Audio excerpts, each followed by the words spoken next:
Hey, welcome back to the channel. I'm so happy to have you here. Today we are talking all things about fat loss if you are a petite woman. This is something that comes up very often, and I'm going to be completely honest. When I work with an online fat loss client, if they are someone who is under like 5'6" and they're trying to lose like between 10 to 15 pounds, maybe even the last like 10 to 5 pounds, it gets really, really challenging. So I wanted to lay out the exact framework you can follow to make sure that you can successfully lose weight without driving yourself insane. So you have to first understand the most important part about fat loss. The only way you are going to successfully lose weight is if you are in a calorie deficit. We can't avoid that. That's one fact that always has to be true. But here's where it gets tricky. The bigger you are, the more calories you need to consume to maintain that weight, right? Versus the smaller you are, the less amount of calories you're going to need to maintain your weight. So the smaller you get, the less calories you need. And on top of being a tiny human being, you already need not a lot of calories. So it means you end up with not a lot to consume. So let's look at it this way. We got Billie Jean over here, and Billie Jean is 6 feet tall. They are starting off at 200 pounds. They want to get down to 175 pounds. If we estimate their calorie range, like we give them an actual range here, they would be consuming 1,750 to 2,100 calories. That's quite a bit. That is how much they consume while still trying to lose roughly 25 pounds of fat. Now, if we have Betty Lou, and Betty Lou over here is 5'5", and they have a goal of going from 150 to 125 pounds, their estimated calorie range is 1,250 to 1,500. Now, 1,500 and 2,100 is at the higher end of each of their ranges. If they want to increase fat loss and have it happen at a quicker rate, well, then they would need to be closer to the lower end of their range, which in this case would be 1,250, 1,750. This is more manageable for someone who is larger. This is not as manageable for someone who is smaller because it's very easy to add up those calories very quickly. So when we actually tackle this without eating like a baby bird?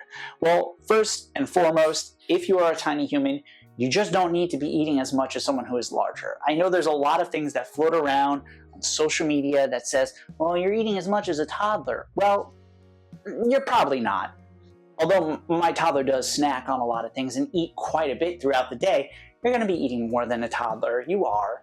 And there are specific ways we can make sure that happens. But first, let's look at the nutrition side of things. And I'm going to snap my fingers and we're going to have something different on the board.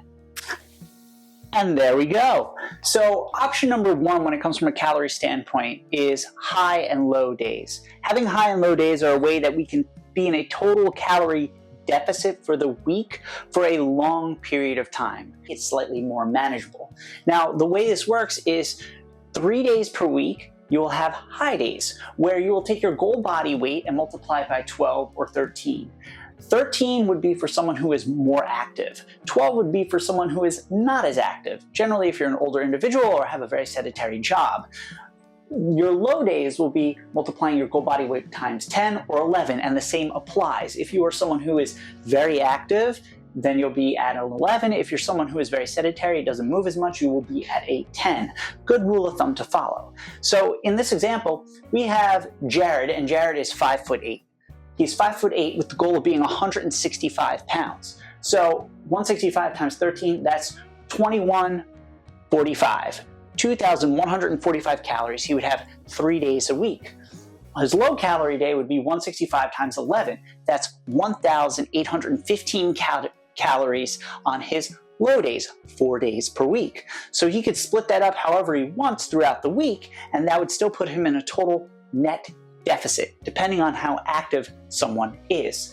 Now, if we have Susan over here is 5'1". Her goal weight is being 115 pounds. She wants to have some muscle on her body, still wants to be pretty lean.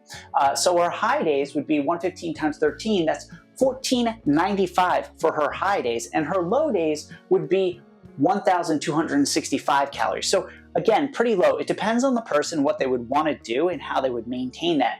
But having a variety of these high and low days can make it easier while you're training. If you place your higher calorie days on the days you are training harder, or if you want to save it for the weekend when you're going to go out and enjoy yourself a little bit more, these are one option you have here. Now, if you wanted to lose fat faster, you could very easily just lower your high calorie day. So instead of multiplying times 13, you would multiply times 12, right? Or you could eliminate one of your high calorie days and insert a low calorie day.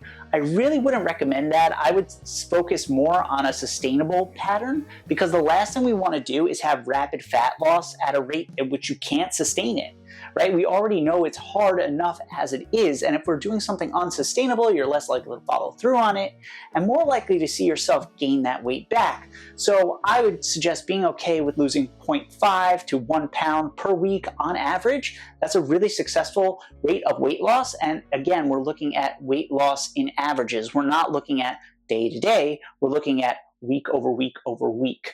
So that's one option here. Now, this could work really well for someone who is more type A and loves being like, all right, this day I'm going to go higher, this day I'm going to be lower. Someone who is very active in the gym, wait, like 12, 16 weeks, it all boils down to you being as consistent as you possibly can with your deficit. And this works well for a lot of petite women, specifically because we're boosting up those calories. But here's another option if you are someone who just needs a little more time and, quite frankly, you want to just be in a deficit but can't sustain it long term. Option number 2 is what we would call the slow and steady approach. Now, this works well for someone who needs time to practice being at maintenance, but also someone who wants to lose weight, but the calories would have to be pretty low for them to successfully maintain their deficit. Now, the reason why this could work for someone is because you would have to be dialed in for 4 weeks, and then you can take things up for 1 to 2 weeks where you're at maintenance, and then bring things back down to a deficit. So it can prevent diet fatigue, help you with being consistent, and also give you time to practice having higher calorie at maintenance, so that when you go to the gym and you're training and exercising, you actually have the energy you need to build muscle, which will further help you as you get leaner, so you can see that lean, toned look that everyone is chasing in the first place. So the way we look at this is our maintenance would be our current body weight times 13 or 14. Now, this is like a guesstimation. Of course, you have to understand the scale is going to fluctuate. That's why we're concerned only about weekly averages, and we're also looking at like weight gained, weight loss over time. So you have to play around with this and find what works best for you. The truly geeky scientific way would be to take your weekly measurements for a week and find the average of that. Do it for at least 2 weeks and note the difference. If the weight stays the same, fluctuates around 1 pound, 2 pounds, and then comes back down, and you're fluctuating, that means you're at maintenance. If you find you're still losing weight, that means you need to increase your calories slightly more. It doesn't have to be a lot more. It could be like 100 calories split up throughout the week, however you want. But again, you can multiply it. You just have to be okay with that. But for your low, or your actual deficit, you'll multiply times 10 or times 11. 10 would be if you weren't a very active person, you were very sedentary. 11 would be for someone more active. So in our case, Susan over here, we could see that her low calorie would be 1,265 calories. That would be her calorie deficit. That would be the rate at which she would lose weight. But it could be really hard to sustain that. Versus someone like, I can't even remember his name, but he was chilling at around 1,800 to a little bit more calorie wise. And it would be easier for him to sustain that, specifically because when we're using calorie targets, we're not trying to hit one definitive number. What you want to give yourself is wiggle room. So what I suggest is taking this number and giving yourself a range of 150 plus or minus. So you're not focused on hitting one specific number and being perfect, but you're focused on being in a total calorie deficit for the week and giving yourself a range. But this is really low, and to maintain that week over week over week over week, month over month can be really hard, and it's probably going to decrease the likelihood of your consistency. So what you can actually do is take the slow and steady approach, which is for weeks 1 through 4, you would be in a deficit. So you'd be as dialed as possible, focusing on your nutrition, focusing on your training, your activity levels. And then weeks 4 through 8, you would take things up to maintenance. So you would increase your calories, most likely coming from a higher carbohydrate intake. And when you do that, you'll find you have extra energy, everything else is kind of improving, and you're able to dial things in, build some serious muscle.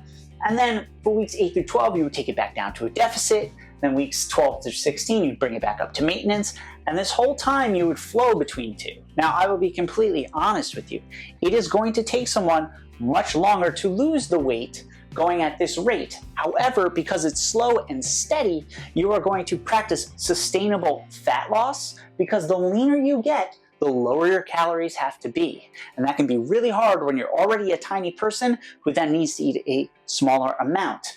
So what we can focus on here is practice being at maintenance, because the goal isn't to be in a diet forever. That is the furthest thing from what you want.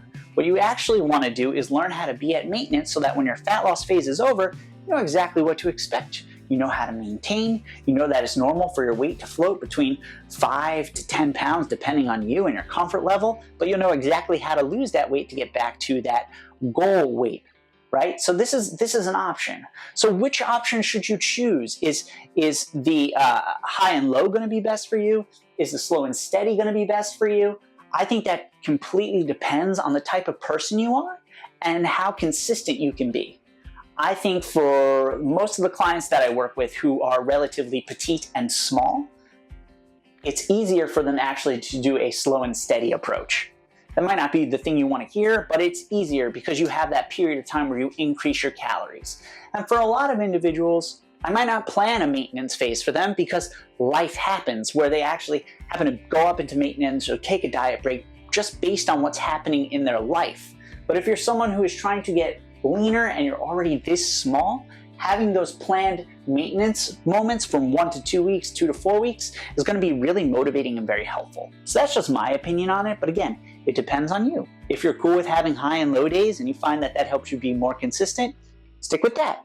But remember, you want to be honest with yourself here, and if you are very active, that's going to affect the amount of calories you can actually consume to help with that. What I mean by this is, all right, so what we have to actually look at is your plan. What is your plan of attack? Besides the fact that you are a petite woman and you are trying to lose those last few pounds and you're already not consuming a lot, we have to look at what you're doing beyond just your nutrition. While nutrition is the most important thing for a calorie deficit, we also have to look at the other factors that we can use to help us in that calorie deficit. What I mean by this is, 1, you want to make sure that you're strength training at least 2 to 3 times per week. What I would focus on is having a well-balanced training program, and instead of focusing on doing things like HIIT classes and group fitness, I would spend most of your time focusing more on lifting heavier weights. In a rep range can be anywhere between 6 to 12 to 6 to 20 plus reps. It depends on you. Hypertrophy is on a range. At this point, we know that as long as you are lifting with intensity and using a full range of motion, you will see muscle growth. Because we bring this up, when you are in a fat loss phase and you are reducing the amount of calories, you can very easily burn through muscle. But if we are lifting weights, we can preserve our lean muscle mass and build muscle mass at the same time using the fat stores that your body has, right? We would call this body recomposition, but we could also look at it as we could preserve that muscle mass. So when we do lose fat, we see that muscle we've been building, and that's what actually gives you that lean and toned look, not just dieting. Dieting without lifting, you could very easily lose that muscle mass, especially when you are very lean to begin with. Number 2, we have to look at our cardio and our step count. Step count is something that is so easy to manipulate, and also it uses a lot of energy throughout the day. So if you are a relatively sedentary person, like I talked about before, and you aren't moving your body, you want to get those get those steps up. So what I mean by this is if you're sitting at like 3,000 steps per day and you're like, oh my gosh, I'm not eating a lot. Very easy way to manipulate that is increase the amount of activity you have, getting north of 7,500 steps per day. That's already been shown to help with reduction in all-cause mortality, but on top of that, it also is a way that you are using more energy throughout the day, which will give you more wiggle room with your calories, right? So that's number 1, 7,500 steps. North of that is really helpful. We need to make sure we're consistent with that.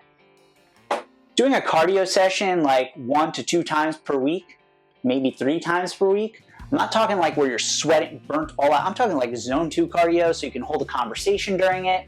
Like doing that stuff is a nice way to pad your nutrition as well, because if you're increasing the amount of activity you're doing, we'll look at that, you can slightly be at the higher end of that calorie range and still successfully lose weight. So that means instead of being at a 10 times goal body weight, you'd be at 11 times goal body weight or 12 times goal body weight. It just depends on you and how active you're being. So those two are really important when it comes to what you're doing. Outside of that, of course, you want to look at sleep, you want to look at stress levels, all these other things. But these two are really big, and sometimes people skip out on this, especially when they're trying to get lean and especially when they're petite. The third one that is very important is you have to make sure that you are prioritizing protein. One, protein is important because it will keep you full, but also it'll help you build muscle and preserve lean muscle mass. So we want to make sure we're hitting our protein goal. You want to hit your total calorie range and you want to hit your protein goal. There's only 4 calories in 1 single gram of protein, which means you can consume more of it, specifically if we're choosing like leaner sources of protein. So we want to make sure that we're hitting this. Now for everyone, what you can actually look at is you can look at your protein goal as a range. From anywhere from 0.7 all the way up to 1 gram per pound of goal body weight. That's a nice, easy way to look at it. Now, if you're brand new to this, you might be like, that seems like a lot. Like if I want to be 115 pounds, 115 grams of protein, currently I'm consuming like 50 grams of protein. Cool. Use the lower end so you build up to it. You can totally go above that range, right? But 0.7 to 1 gram is kind of a good bet. And you multiply that times your goal body weight. Making sure you're hitting that number is going to keep you full. And it's going to be really helpful. The other one is really important, and that is total fiber.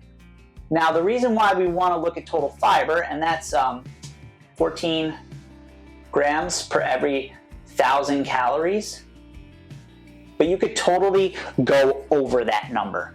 If we're looking at total fiber, fiber has a direct relationship with improved blood sugar stability, with hunger, fullness, with bathroom needs, with basically a reduction in all-cause mortality, which is pretty important. Not enough people are consuming enough fiber. Now, if we combine protein, which happens to be slower digesting, and we combine it with fiber, which is, again, it takes a longer time to digest, you'll find that you're full longer. So you can look at like fruits and vegetables, fibers, carbohydrates, like all these different variety of things will help you stay full, because while you're getting leaner, like if you're eating Susan, if you're eating like 1,265 calories, that's not a lot of wiggle room. So you need to consider those foods that you can eat large quantities of that will help you stay full while also maintaining your calorie deficit. Again, this isn't a forever thing, but for the most part, hitting your protein goal in grams, hitting your total calorie range for the day, and hitting your fiber goal is going to help you stay full and stay on target. That's going to be the most helpful for you as you're trying to lose weight. In fact, if you click the link below, you'll be able to get my 50 high fiber food guide. You'll also be able to click below and get my protein cheat sheet in my fat loss guide. Both really helpful for you. And if you have no idea how many calories you should be consuming, I showed you the formula you could use, but you could also click below and get my free calorie calculator and know how many grams of protein, carbs, and fat you should be consuming so you can successfully lose weight. The most important thing you need to know out of everything that I covered in this video is you need to have a level of flexibility with yourself as you go through trying to make any sort of change to your body. The thing that messes you up the most, regardless if you're a petite person, if you are someone who is 6'5" trying to lose weight, if you are just someone looking to make different choices within their life, is when you attack it with perfectionism, you are going to be more likely to quit. Perfectionists are just really good at quitting because if it's not perfect, why bother trying? It gives you an out. You're not truly a perfectionist. If you were actually a perfectionist, then you would never brush your teeth again because you missed one time. You would never do X, Y, Z, like the list goes on and on. You're not truly a perfectionist. You're just looking to give yourself an out. But in my coaching practice, when I work one-to-one with online fat loss coaching clients, the number one thing we preach is flexibility. If you could be flexible with your nutrition, you're more likely to follow through and sustain what you're doing and see the results that you're after. But most important of all, what we really work on is the pursuit of excellence. The idea that you are going to fuck up and it's going to be okay is really important to understand and comprehend. You're gonna fuck up. It's a part of life. But what you need to do with it is be able to be flexible with it. Look at it. Why did it work? Why didn't it work? Everything I listed out for you requires planning. You can't just guess your way through it. You can't just throw it at the wall and see what sticks. You actually have to take some time and think through your plan. You have to plan out what your protein is going to be. You have to plan out your fiber, right? That's going to be helpful. You have to think about when you're actually going to go for a walk, what that looks like for you. You have to think about when you're going to go to the gym. What sort of workout are you going to follow? If you click below, you can get my 52 free metabolic workouts. That can be a good place for you to start. If you need help with all of it, you can also click below and apply for one-to-one online fat loss coaching. So you have some sort of guidance and accountability. But beyond all of that, what you need to be is consistent. At least 80% consistency. 80-20. And I know it's old, it's boring, but it's true. If you at least are 80% consistent for the month, you are going to see the results you're after. That leaves 20% of the time for you to fuck up or make the choice to just skip something. It's very empowering when you look at it that way, because then things are actually in your control versus out of your control. You can take actions that you couldn't take before. But when you skip out on all of it and you're not aware of it, then it's really disempowering. Then it's really unmotivating. Then it's really likely that you are pissed at yourself because it wasn't perfect. When you need to just accept that you're a human, things aren't going to be perfect, and what you can actually control is your ability to make adjustments and try again. So do me a favor. If you found this video helpful, forward it to a friend. Make sure you're subscribed to the channel, you have notifications turned on, you comment below with any questions that you have because I love to answer them, and you give a thumbs up, because all those sorts of things really help with the channel, and I appreciate you being here. So without further ado, remember, you're one day away from getting back on track, and one day away from realizing how fucking amazing you are.